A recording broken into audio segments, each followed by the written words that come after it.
I interviewed the CEO of a company that made over $400 million in annual revenue. It went from being a small business to a public traded company.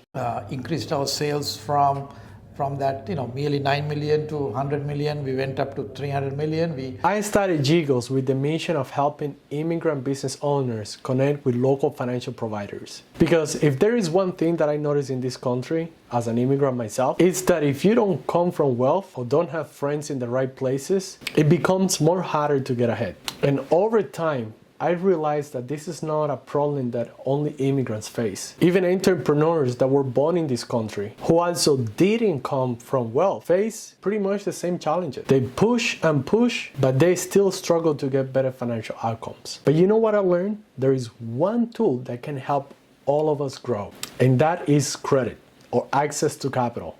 And that comes in different forms. It can be a credit card, a term loan, a bank line of credit, equipment financing, factoring, you name it. At the end of the day, every entrepreneur understands that there is no business without revenue and no growth without capital. So today, I am blessed and excited to share the journey of a great entrepreneur who took a small business doing $9 million in annual revenue and grew it to over $400 million, eventually taking the company even public. The company, as of today, is no longer public and is not listed anymore on the New York Stock Exchange. But the COO was kind enough to sit down with me and share how they use different financial sectors in order to help them grow, from the banking industry to private equity to consultant to help them with the IPO. But the most important takeaway from this video is not how they grew from $9 million to $400 million, even though that alone is a huge accomplishment. The real takeaway from this video is how he kept over 50% of his employees for over 20 years. One of the proudest things about our company is that more than 55% of our employees have been with the company for more than 20 years. Let me be very clear. Mr. Dilo is a phenomenal entrepreneur.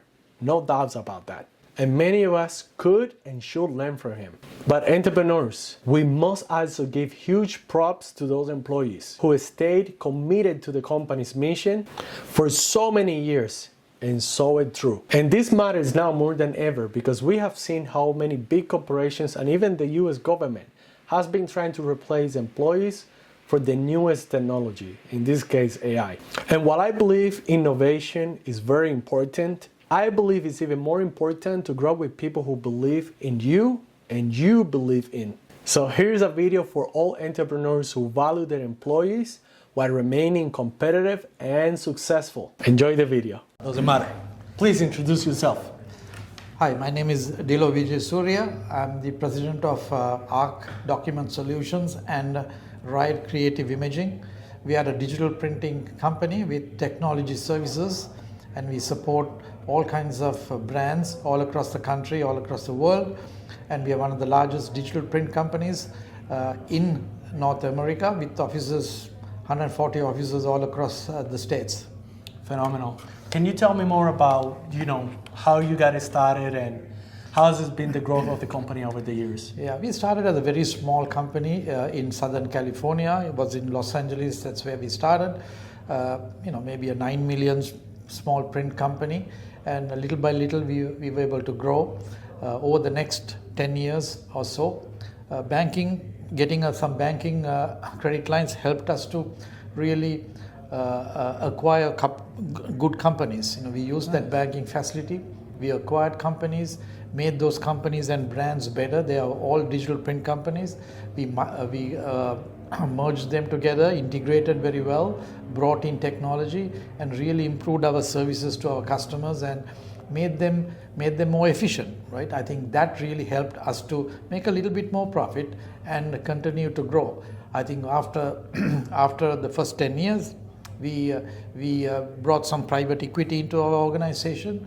We grew from that, increased our sales from that, merely 9 million to 100 million. We went up to 300 million. We did another recapitalization and brought another set of private equity into the company.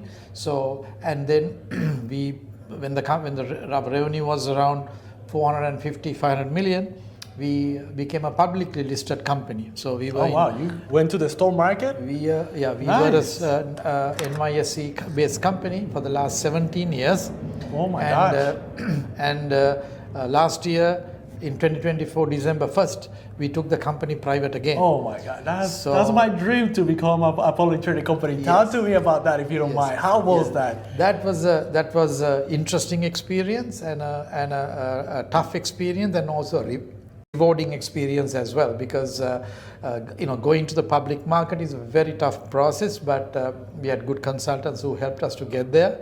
A lot of opportunities for our employees because they were all became stockholders. We offered stock options and so forth, and that also helped the company to grow because we were out in the public market. So a lot of people knew us, who we were, what type of work we do, and how strong we were, capabilities and so forth, and how they knew how reliable we were. So that helped us to continue to grow.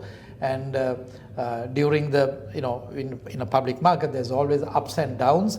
During the main recession period, 2008. That's 2000. Yep, we had some rough times. During COVID, we had some rough times, but we have a very good management team and an employee group. So that's one of the proudest things about our company is that more than 55% of our employees have been with the company for more than 20 years. Holy smokes! Yeah, so that's a very, very strong component. Of course it is. Yeah, 20 plus years. Why do you think they stick with the company for so long? I think there are a couple of things. I think you have to always treat people the way you want them to be treating you, right? Agreed. So our two founders were very humble folks.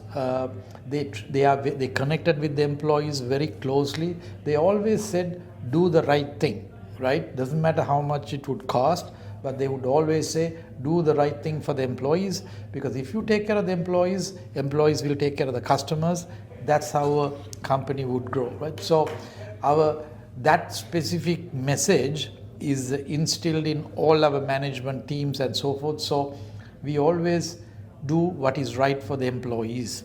I think that has kept the employees with us for a long time. And myself being the president of the company today, I've been in the company for 35 years. Wow. So we figure out a way to somehow connect with every employee, right? At least visit their officers, shake hands with them, ask about their family, smile, because a lot of leaders even don't go and smile with people. That's right? true. I think listen, guys, very important. You got to shake hands, smile, and shake hands.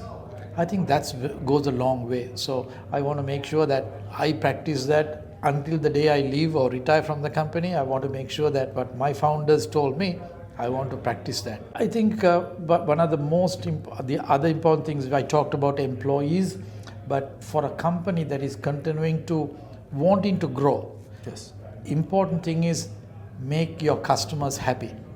Because if you don't have customers, if you don't get new customers, your business will not grow. Yes, I agree. Without a sale, nothing happens in your company too. There's no business without sales. Without a sale, right? So therefore, I always want to make it a point when I speak to my staff and so forth, always make sure that you do everything possible to make it fun and easy for the customers to do business with you.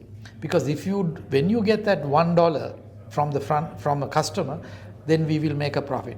If you don't make the customer make it fun and easy, they will go somewhere else. I agree. So having that attitude among all employees at all the time, making it fun and easy for the customers to do business with you is golden. Because we as minorities, we came to this country, we started a tough life because coming from a foreign country and getting it going. But those fundamentals are the ones which are important, because it doesn't matter whatever your background is, having that attitude of making it fun and easy for your customers and also fun and easy for your employees, I think that's really a fundamental in the business today. Why going from public traded company private again? Why? I think over a period of time, we became a little too small for a public company. And also, being a private company is going to give us a little bit more advantages and leverage for us to diversify and create new business opportunities. When the business is changing, you got to pivot and try different new things, right? Take some risk and move into different areas. So, if you being a public company, sometimes it's difficult to take those risks and move around.